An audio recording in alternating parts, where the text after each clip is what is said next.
Hey everyone, welcome to my channel crime and forensic. तो इस video में हम बात करेंगे ब्रेन मैपिंग या ब्रेन फिंगरप्रिंटिंग के बारे में। ब्रेन मैपिंग या ब्रेन फिंगरप्रिंटिंग एक ऐसी टेक्निक है जिसकी हेल्प से हम ब्रेन के डिफरेंट पार्ट्स एंड उनमें हो रहे फंक्शंस के बारे में जान सकते हैं। जैसे रोड मैप को यूज़ करके हम अलग अलग रास्ते का पता लगाते हैं, कुछ उसी तरह।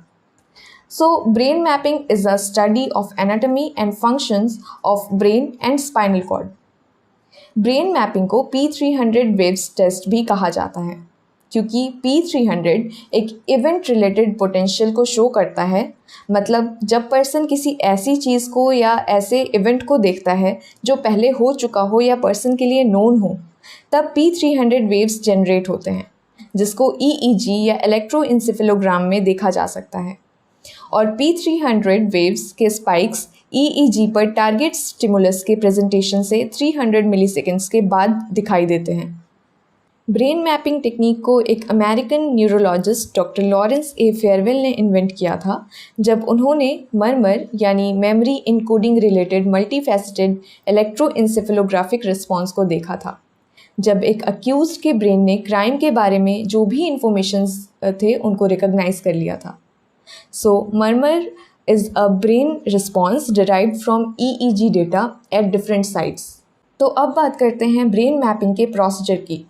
तो सबसे पहले इंट्रोगेशन या इंटरव्यू कंडक्ट किया जाता है ताकि पता लगाया जा सके कि किसी इन्फॉर्मेशन को छुपाया जा रहा है या नहीं।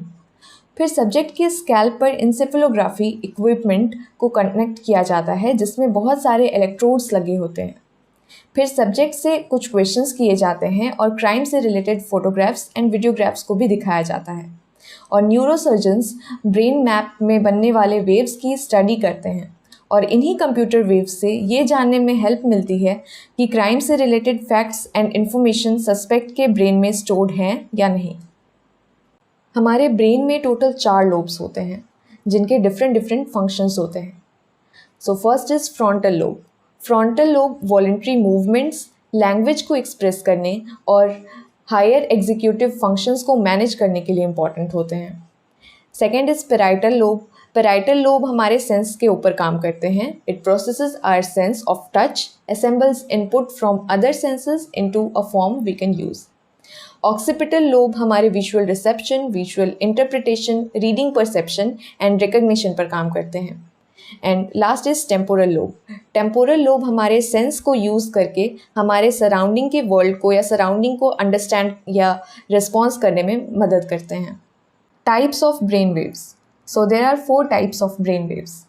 अल्फा ब्रेन वेव, ये वेव्स तब बनते हैं जब अटेंशन का लेवल डिक्रीज होता है, आंखें बंद होती हैं और दिमाग इधर उधर की बातें सोचता है या भटक जाता है।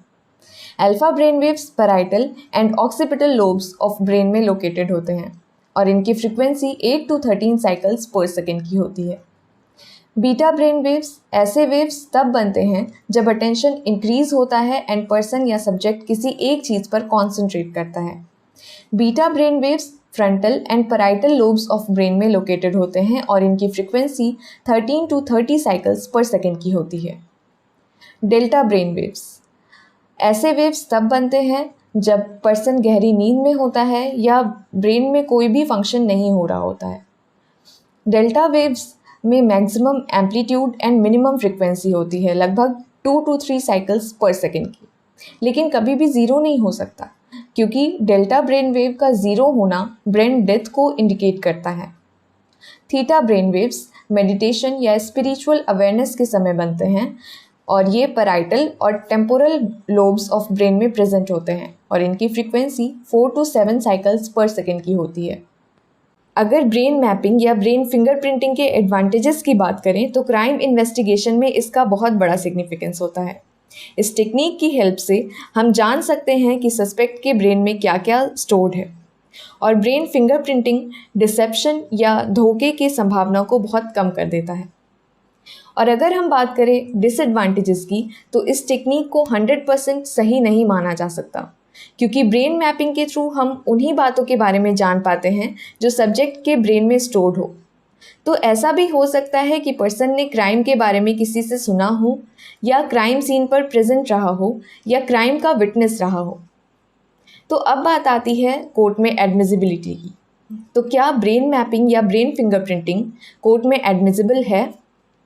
सुप्रीम कोर्ट ने ईयर 2010 में फैसला सुनाया था कि ब्रेन मैपिंग या कोई भी lie detector test article 20 clause 3 को वायलेट करता है, जिसमें राइट अगेंस्ट सेल्फ इंक्रिमिनेशन की बात की गई है, और इसीलिए ब्रेन मैपिंग टेस्ट को कोर्ट में एडमिसिबिलिटी नहीं दी गई है। तो इस वीडियो में बस इतना ही। अगर आपको ये वीडियो अच्छी लगी हो तो वीडियो को लाइक, शेयर और चैनल को सब्सक्राइब करें।